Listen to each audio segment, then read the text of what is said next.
Hey guys, my first movie review just happens to be my all-time favorite movie, The Dark Knight. This movie was directed by Christopher Nolan and was released in 2008. This movie has so many different layers upon layers, with Bruce Wayne's journey as Batman, his love interest with Rachel, Harvey Dent's rise and fall, Jim Gordon and the police, the mob, and the one who brings them all together, the Joker. When he's talking to Harvey in the hospital, he says, "Nobody panics when things go according to plan, even when the plan is horrifying. If tomorrow I told the press that, like, a gangbanger would get shot or a truckload of soldiers will be blown up, nobody panics, because it's all part of the plan. But when I say that one little old mayor will die, well, then everyone loses their minds." He's not wrong. He deals with it in terrible ways, but he does see legit problems with our society. He tells Batman that society will cast him out like a leper when they no longer need him, which they kind of do in The Dark Knight Rises in a sense. Some of the moral dilemmas aren't from the Joker, though. They're from Christopher Nolan himself. In the scene when the prisoner is given the detonator by the prison guard, instead of blowing up the other boat and saving everyone else, he just chucks it out the window. Those who have been put in places of power to uphold the laws were willing to let the other boat get blown up, and instead the prisoner was the one who had the highest standard of morals. As with every Christopher Nolan movie, there are a lot of twists throughout this movie, such as Gordon actually being alive, the Joker switching the addresses for Rachel and Harvey, the doctors and clowns are switched, and just the Joker's mind games in general he likes to play on the audience, which these twists just add to the overall tension and get you that much more involved in the story in general. I love how the Joker views himself and Batman as being complete opposites that complete each other. Himself as the unstoppable force of perpetual chaos, and Batman as the immovable object with grounded rules. It's such an intriguing dynamic throughout the movie, and the more I watch this movie, the more foreshadowing I see. There's the obvious with Harvey's line about you either die a hero or you see yourself become the villain. There's Alfred's story about the bandit and burning the forest down, and then, of course, Bruce at the end has to burn the forest down in his own sense with taking his most extreme measures to stop the Joker in the end. There are little hints in the movie as well that set up later story points. Like in the movie, we get a scene with Ramirez mentioning her mother in the hospital. These tiny details are what make this movie great. I think this is the only movie that I can say is edited entirely perfectly. The transitions into each scene are great, with the sound effects transforming from one scene to another, such as the sound of a gunshot transitioning into a computer for the next scene. There's never a dull moment in this movie either. Every scene is just amazing. Some of my favorite scenes include the intro of both Batman and the Joker. Man, what a way to start this movie. We are introduced to both of them in such exciting ways, and the audience knows from the get-go how each of them operates. Some of my other favorite scenes include the famous interrogation scene, what more can be said of that, and the ending where Batman defeats Two-Face and takes the blame for everything he did, and we get that sweeping epic music with the cops chasing him at the end. The last 30 minutes entirely are just, they have you on the edge of your seat. That ending, though, oh my goodness, I could talk about that ending for hours alone.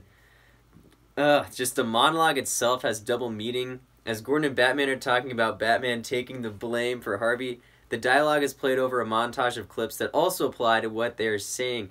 The truth not being good enough shows Alfred burning Rachel's note to Batman because he deserved more. Sometimes people deserve to have their faith rewarded shows the machine Fox used being destroyed. Then, of course, we get Batman running away from the cops. He is the greatest, most selfless superhero we have ever seen, guys. He gave everything to these people only to be condemned. I feel like Gordon is just as much a hero as Batman at this point as well. He knows Batman did nothing wrong, but he had to call it in anyway for the sake of the people of Gotham. Guys, this movie has so many layers upon layers, especially in that ending. It is one of my favorite movie scenes of all time. Let's talk about some smaller, more technical aspects of the movie now. Guys, the music in this movie is just unbelievable. This is the best movie score of all time, in my opinion. I love music scores, and this one is just so riveting. The drums, the memorability of it. Like, sometimes I just listen to this music in the car.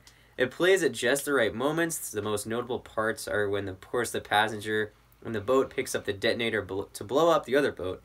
The strings just get louder and more intense, and it just, man, gives me goosebumps every time I watch that scene.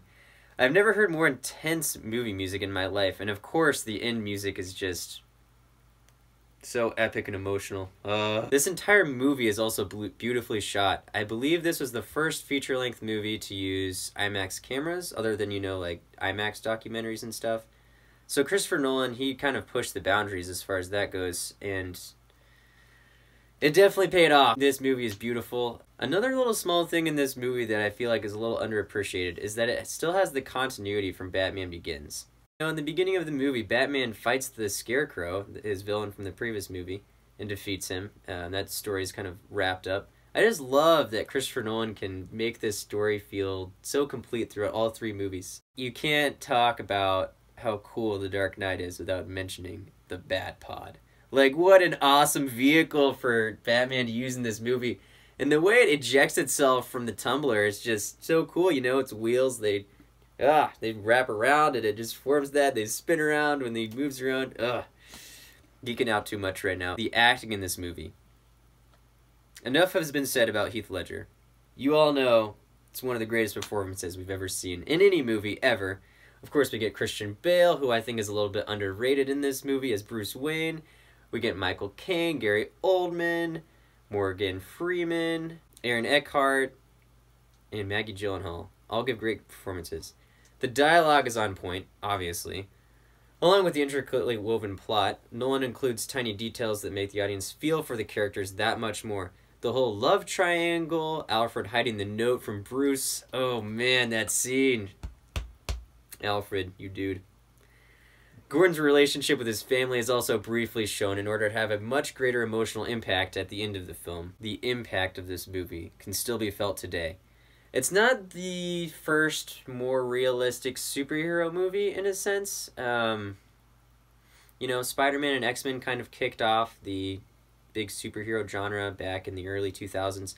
But this movie was just on such a different level than those two. It was so much more real, and, you know, Christopher Nolan did not set out to make a good comic book movie. He set out to make a great movie that just happened to include comic book characters.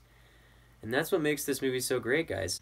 An example of this can be seen at the beginning of the movie. We see various Batman copycats out trying to fight crime. This is something that would actually happen in real life. This is probably the only movie I can say that there's nothing wrong with this movie. Other than that, I want more of it. Another thing is, real quick, guys, it takes balls to do this. Christopher Nolan killed Rachel off in this movie. Like, dang! Oh my goodness! Like, how often do you see that in a movie where one of the main characters actually dies and stays dead? Wow. And the scene where Batman is just, you know, at her place of death, that is such a beautiful shot on that IMAX camera. Also, guys, the action scenes in this movie. The chase sequences, Batman's fight sequences with, you know, random thugs or the Joker himself. We get Batman being a detective in this movie. This is the greatest Batman movie, guys. We get everything. We seriously do. Another tiny little thing I wanted to mention is just that the sound editing in this movie is phenomenal. When Batman is punching his foes, we get the perfect sound effect for it. It's a small little bass sound. It doesn't sound like bones breaking. It just sounds like a punch, and it just sounds real. Even though we know it's not, it just sounds real to me. And that's just one of the tiny details that make this movie great. Guys, I could talk about this movie for so long. I had to condense everything down to this little portion for you guys here, just so the video wouldn't be forever. Guys, I have to give this movie a 10 out of 10, of course. There's no movie greater than this, in my opinion. In other videos, I will definitely get into a lot more cons of movies that I see. I just don't have any with this movie. Guys, please let me know what you think of the video in the comments below, and be sure to like and subscribe. I'll see you next time for my next review.